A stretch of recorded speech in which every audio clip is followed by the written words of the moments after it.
अस्सलाम वालेकुम वरहमतुल्लाहि वबरकातुहू। बच्चों, आज हमारा नया लेसन शुरू होगा। अभी सेकेंड यूनिट टेस्ट के लिए हमारे 2 ही लेसन हैं। ये बता चुके थे हम आपको। गवर्नमेंट ने कोविड-19 की वजह से बहुत सारे लेसन आपके ओमिट कर दिए थे।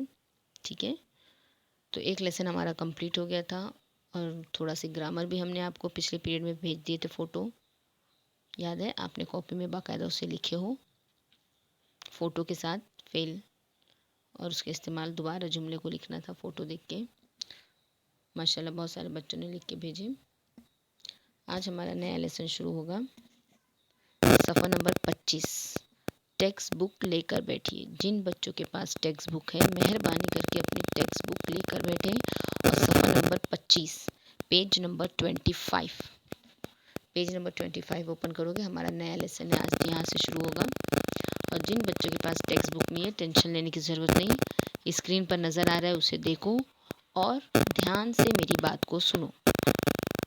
इंशाल्लाह आपको पूरा लेसन आप समझ में आ जाएगा।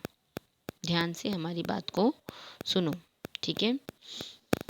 आज जो स्क्रीन पर नज़र आ रहा है हमारा नया लेसन, और जो टेक्स्ट बुक में आपको नज़र आ रहा है पेज नंबर 25 पे, अब्दुल रज़ाक इस्माइल कालसेकर। ठीक है, नाम सुना हुआ कुछ लगता होगा आपको ना। हाँ, ज़रा दिमाग दौड़ाना, कहाँ पे ये नाम आपने देखा और सुना है, फिर हमें मैसेज करके बताना, ठीक है। अभी हम नहीं बताएंगे, पहले आप सोचोगे कि अब्दुल रज़ाक इस्माइल कालसेकर ये नाम हमने कहाँ सुना और कहाँ देखा है, ठीक है। उसके बाद फिर हम बताएंगे आपको। ओके, चलो। ये लेसन शुरू करने से पहले हम इनके बारे में देखेंगे कि कौन इंसान थे, कैसे थे, क्या करते थे, इनका किताब में नाम क्यों छपा, ऐसा क्या काम इन्होंने किया था। एक कहानी सुनाती हूँ। हातिम ताई को आप जानते थे। हातिम ताई कितना सखी था, सबकी मदद करता था, सबकी मदद करता था। कोई बादशाह तो था नहीं वो, या कि कोई बादशाह था, क्या था, एक इंसान था। वो भी बादशाह होगा तो भी, नहीं हुआ तो भी, एक इंसान था, एक शख्स था कि लोगों की बेपनाह मोहब्बत करता था और लोगों की मदद भी करता था। तो एक बार किसी मुल्क के बादशाह ने एक ऐलान किया कि जो भी ना हातिम को पकड़ के लाएगा उसको बहुत सारा इनाम मिलेगा। तो हातिम जान बचा के डर के मारे जंगल में जाके छुप जाता है। जंगल में एक झोपड़ी रहती है और उसमें बहुत गरीब लोग रहते हैं, बहुत गरीब। उनके घर में खाने को भी पीने को भी कुछ भी नहीं रहता। तो वही झोपड़ी के पास से वो जंगल से गुजरते रहता है। तो हातिम क्या सुनता है कि वो औरत है ना बोलती रहती है, अगर हातिम हमको मिल जाता और हम उसको पकड़ के अगर ले जाते बादशाह के पास, हमको ढेर सारा इनाम मिल जाता और हमारे घर में खाने पीने की चीज़ें सब हो जाती।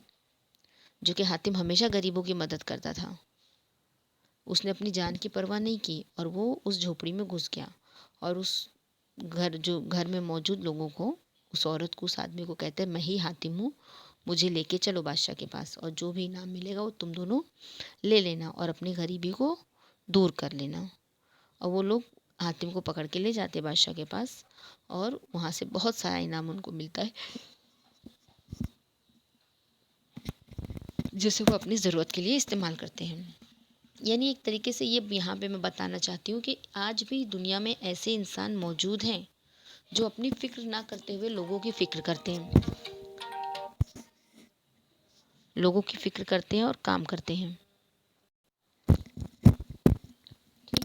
इसी तरह आज भी इंसान मौजूद हैं जो लोगों की भलाई के लिए अपना सब कुछ ख़त्म कर देते हैं, अपनी जान, अपना माल, अपना घर, अपना बार, सब कुछ ख़त्म कर देते हैं। आज भी ऐसे लोग दुनिया में मौजूद हैं जिनके पास अगर अल्लाह ने कुछ दिया है तो वो लोगों की मदद करते हैं।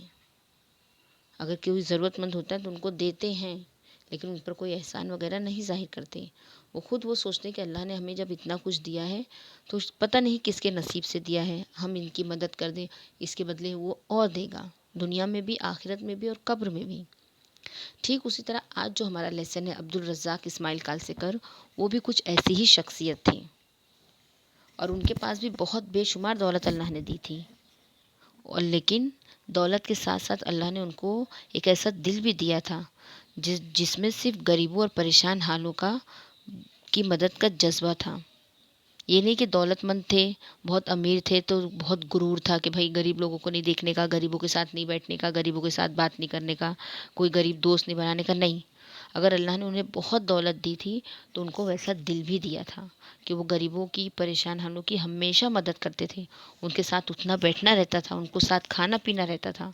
ये नहीं सोचते थे कि मैं बहुत अमीर हूँ, मेरे पास बहुत पैसा है, तो मैं गरीब लोग के साथ कैसे खाना खाऊं, मैं गरीबों के साथ कैसे बैठूं, मैं फ़कीरों के साथ कैसे रहूं।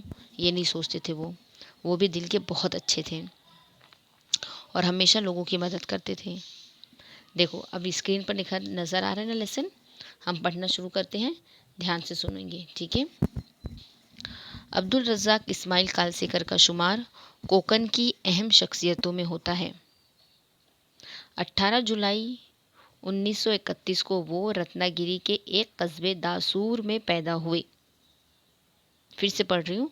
अब्दुल रज़्ज़ाक़ इस्माइल कालसेकर का शुमार कोकन की अहम शख्सियतों में होता है।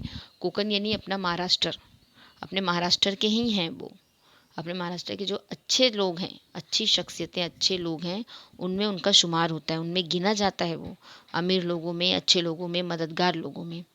18 जुलाई 1931 को यानी 1931 में 1931 18 जुलाई को रत्नागिरी के कस्बे दासूर में पैदा हुए। रत्नागिरी भी हमारा महाराष्ट्र में ही है, मालूम है ना। हाँ, रत्नागिरी के एक छोटा सी कस्बा था, छोटा सी गांव था जिसका नाम दासूर था, वहाँ पैदा हुए।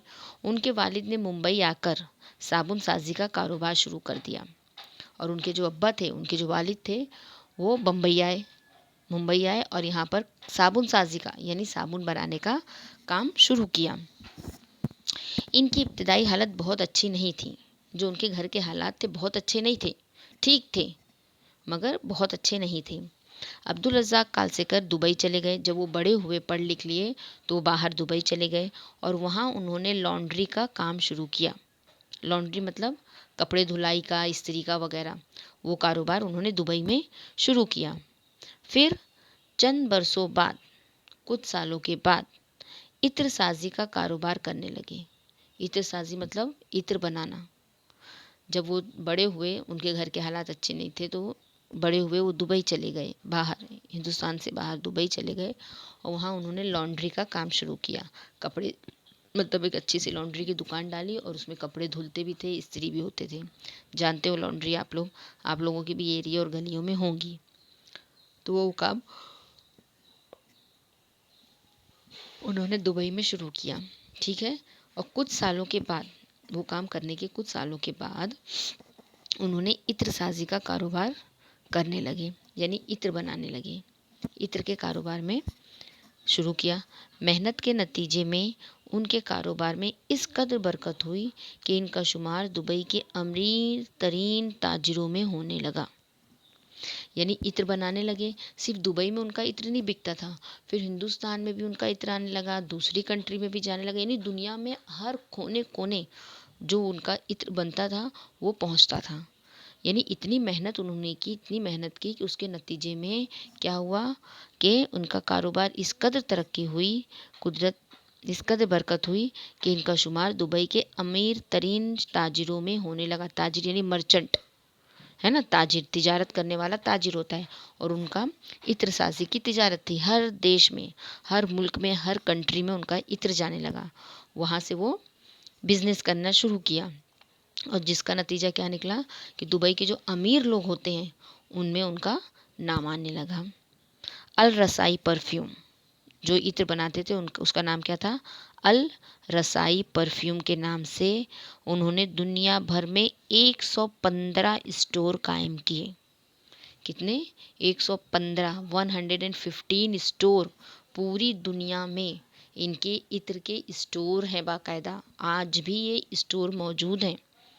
हिंदुस्तान में भी है, मुंबई में भी है, यहाँ है, वहाँ है, इंडिया में, लंदन में, अफ्रीका में, जापान में, हर जगह 115 स्टोर इनके मौजूद हैं इत्र के। और क्या नाम है उस दुकान का, इत्र का? अल रसाई परफ्यूम। अल रसाई परफ्यूम स्टोर कायम किए जहाँ से तकरीबन 50 मुल्कों को इत्र फरोख्त किया जाता है। और जहाँ जहाँ इनके स्टोर हैं, जहाँ ये इत्र बनते हैं, वहाँ से कम 50 मुल्कों को, यानी अलग अलग कंट्रियों को इत्र पहुँचाया जाता है, फ़रोख्त किया जाता है, बेचा जाता है, ठीक है। तो सोचो कितने सेठ इंसान होंगे, कितने बड़े अमीर तरीन इंसान होंगे ये, कि 50 मुल्कों में इनके इत्र जाते हैं, 115 स्टोर हैं, इतनी जगहें उनके इत्र बनते हैं। हाजी कालसेकर, लास्ट पैराग्राफ देखो, हाजी कालसेकर नमाज रोज़े के बड़े पाबंद थे। अब ये नहीं कि इतनी दौलत है तो फिर इनकी नमाज और रोज़ा अल्लाह ने माफ़ किया था, नहीं, वो भी करते थे वो। हाजी कालसेकर नमाज और रोज़े के बड़े पाबंद थे, बहुत पाबंदी से नमाज भी पढ़ते थे और रोज़े भी रखते थे। इनमें सखावत और मुरव्वत जैसी खूबियाँ थीं। ये दिल के बहुत सखी थे और गरीबों पर रहम करने वाले थे। सखावत और मुरव्वत, सखावत यानी सखी, मुरव्वत यानी रहम करना, मुरव्वत थी।